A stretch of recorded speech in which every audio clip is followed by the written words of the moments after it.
రాష్ట్రంలో వైఎస్ఆర్ కాంగ్రెస్ పార్టీ అనేక రకాల నిరసనలు ఈరోజు ఈ ఏదైతే టీచర్ ఉద్యోగాలు అమ్ముకొని మెగా డిఎస్సి అని చెప్పి ఎన్నికల ముందంతా కూడా పెద్ద ప్రచారం చేస్తే దాన్ని నమ్మి ఈ రాష్ట్ర యువత అంతా కూడా మాకు మెగా డిఎస్సిలో ఉద్యోగాలు వస్తాయి అని చెప్పి వైఎస్ఆర్ కాంగ్రెస్ పార్టీని కాదని తెలుగుదేశం పార్టీకి మద్దతు ఇచ్చారు. మరి ఆ తర్వాత కేవలం దాన్ని నీరుగార్చి 16,000 ఉద్యోగాలు మాత్రమే ఈ డిఎస్సి ద్వారా చేస్తామని చెప్పి చేస్తూ అక్కడ ఎగ్జామ్స్ రాసిన వారు, అర్హులైన వారు, లేదా నిరుద్యోగులు, లేదా రకరకాల ఎలిజిబిలిటీస్ ఉన్న వ్యక్తులందరినీ కూడా కాదని చెప్పి ఏ పరీక్ష రాయని వ్యక్తులందరికీ కూడా ఏదో ఒక రూపంలో ఉద్యోగ అవకాశాలు కల్పించి 16,000 మందిని కూడా తమ పార్టీ కార్యకర్తలను, తమ పార్టీకి సంబంధించిన వ్యక్తులకు సంబంధించిన కుటుంబ సభ్యులను ఈ విధంగా అందరినీ కూడా చేర్చుకోవడం. దానికంటే ఎక్కువ హేయమైన చర్య ఏంటంటే ప్రతి ఉద్యోగానికి కూడా ముఖ్యమంత్రి స్థాయిలో ఉన్న లోకేష్ డబ్బులు వసూలు చేయడం. ఇంతకంటే దురదృష్టకరం ఈ రాష్ట్రానికి పట్టిన శని ఇంకేముండదు. మరి దీని మీద వైఎస్ఆర్ కాంగ్రెస్ పార్టీ తీవ్రంగా వ్యతిరేకిస్తూ ఉంది. తీవ్రంగా వ్యతిరేకించేదే కాకుండా ఈ రాష్ట్రంలో ఇలాంటివి మరీ పునరావృతం కాకూడదని చెప్పే ఆలోచనతో మేము ఒకే ఒక వ్యక్తి మీద ఈరోజు డిమాండ్ చేస్తున్నాం. నువ్వు రాజీనామా చేయాలా, నువ్వు చేసిన తప్పు ప్రజలకు అందరికీ కూడా తెలుసు, నీ తప్పు తెలుసుకొని నువ్వు రాజీనామా చేసి కేవలం ఏదైతే కేంద్రంలో అక్కడ విద్యాశాఖ మంత్రి రాజీనామా చేశారో నైతిక బాధ్యత వహించి, ఆ విధంగా నువ్వు కూడా బాధ్యత వహించి, నైతికంగా కాదు నువ్వు నిజంగా బాధ్యుడు కాబట్టి బాధ్యత వహించి రాజీనామా చేయాలని చెప్పి మేము పోరాడుతూ ఉన్నాం. ఈ పోరాటం ఇంతటితో ఆగదు. ఏదో 10వ తేదీ ర్యాలీ అయిపోతుంది మళ్ళీ అయిపోతుందిలే అని లోకేష్ ఆలోచిస్తూ ఉండొచ్చు. ఇది ఆగదు. ఆ తర్వాత కూడా రకరకాల ఉద్యమాలు దీని మీద చేస్తాం. తప్పకుండా మా ధ్యేయం అతను రాజీనామా చేయాలని చెప్పి నేను కోరుకుంటా ఉన్నాం. మీకు అందరికీ కూడా ఈ సందర్భంగా తెలియజేస్తూ ఉంటా, ముఖ్యమంత్రిగా రాజశేఖర రెడ్డి గారు వారి కుమారుడు మన ప్రీతం నాయకుడు జగన్మోహన్ రెడ్డి గారి మీద ఆరోపణలు ఎదుర్కొన్నప్పుడు వారు అసెంబ్లీ సాక్షిగా మన కంబైన్డ్ రాష్ట్రంలో హైదరాబాద్లో అసెంబ్లీలో నేను సిబిఐ ఎంక్వైరీ చేస్తూ ఉన్నా అని చెప్పి జగన్మోహన్ రెడ్డి గారి మీద వేయడం మనందరికీ కూడా తెలుసు. ఆ విధంగా చంద్రబాబు ముందుకొచ్చి తన కుమారుడి మీద సిబిఐ ఎంక్వైరీ చేసి అతను తప్పు చేయలేదని చెప్పి నిరూపించుకోవాలని చెప్పి చంద్రబాబు కూడా ఆ రకంగా అడుగులు వేయాలని చెప్పి మేము కోరుతా ఉన్నాం. అతనికి అడుగులు వేసే బుద్ధి లేదు, కనీసం ఒప్పుకోవడమే ఇది కూడా లేదు. తప్పనిసరిగా వారు ఇది మేమేం తప్పు చేయలేదు అని కప్పిపుచ్చుకోవాలని చెప్పి ఆలోచనతో పనిచేస్తూ ఉన్నారు తప్ప తప్పు ఒప్పుకోవాలా.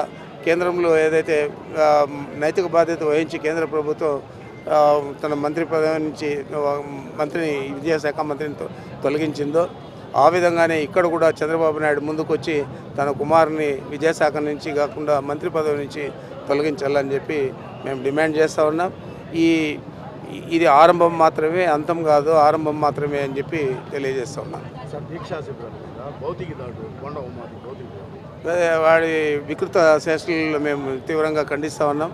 ఖండించేదే కాకుండా ఈరోజు మా నాయకుడు మల్లాది విష్ణు గారు తిరిగి మళ్ళా చేస్తూ ఉన్నారు. సజావుగానే జరుగుతూ ఉంది.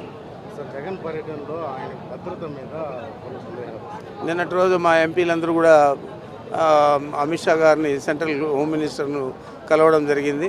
వారు కూడా ఇది తప్పే అని చెప్పి ఒప్పుకున్నారు. వారు తప్పనిసరిగా దీనికి తగిన జగన్మోహన్ రెడ్డి గారికి తగిన భద్రత కల్పించే విధంగా చర్యలు తీసుకుంటామని కూడా హామీ ఇవ్వడం జరిగింది మా ఎంపీలందరికీ కూడా.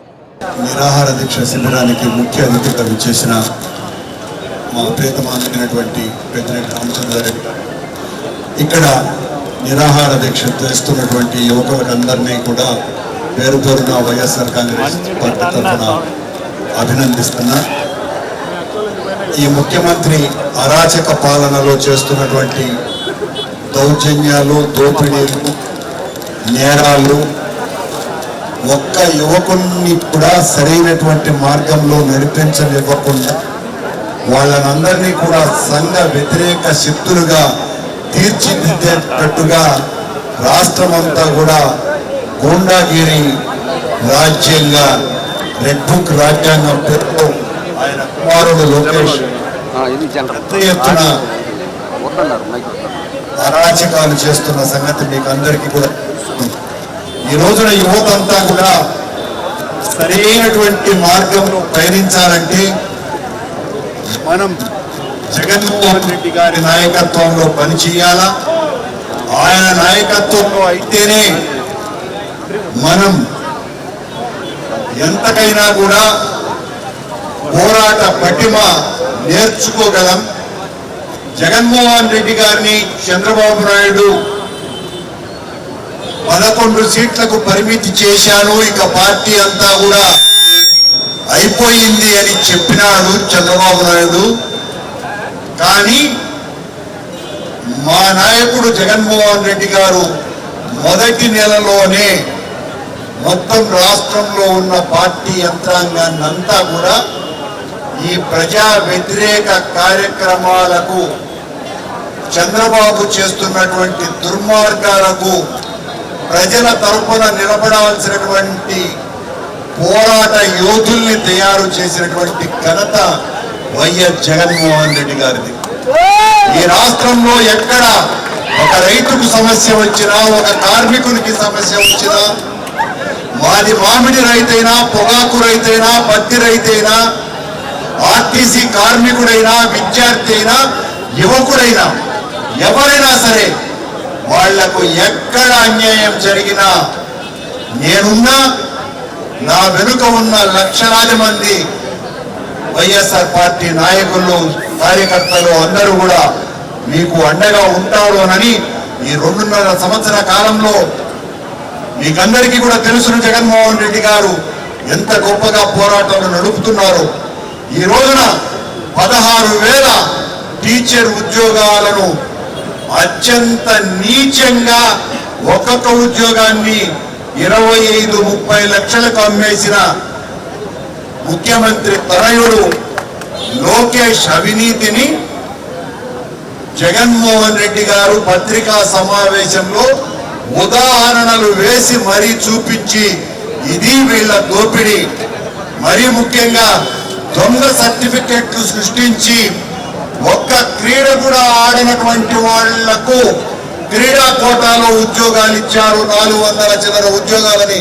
అవన్నీ కూడా నిరూపించినాడు జగన్మోహన్ రెడ్డి గారు.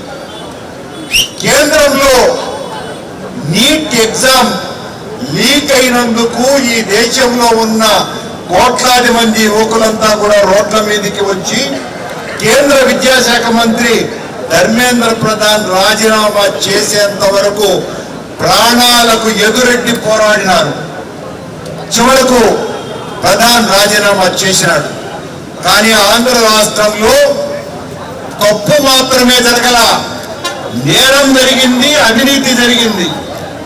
మరి ఇంత నేరము అవినీతి చేసినటువంటి లోకేష్ రాజీనామా చెయ్యాలని, యువకుల్ని కలుపుకొని పోరాటం చెయ్యాలని జగన్మోహన్ రెడ్డి గారి పిలుపుతో 175 నియోజకవర్గాలలో ఈ రోజున రణ నినాదాలతో లోకేష్ రాజీనామా చేయి, నువ్వు అవినీతి పరుడివి, నువ్వు మంత్రిగా కొనసాగటానికి అర్హత లేదు అని చేస్తున్న పోరాటంలో భాగంగా చిత్తూరులో ఈ రోజు యువకులంతా కూడా ఇలా తరలి వచ్చి చేస్తున్నటువంటి ఈ పోరాటానికి రామచంద్రారెడ్డి గారి తరఫున జిల్లా పార్టీ అంతా కూడా మొత్తం అంతా మీ వెనుక ముందు ఉంటుందని తెలియజేస్తూ తమ్ముడు విజయానంద రెడ్డిని అభినందిస్తూ సెలవు.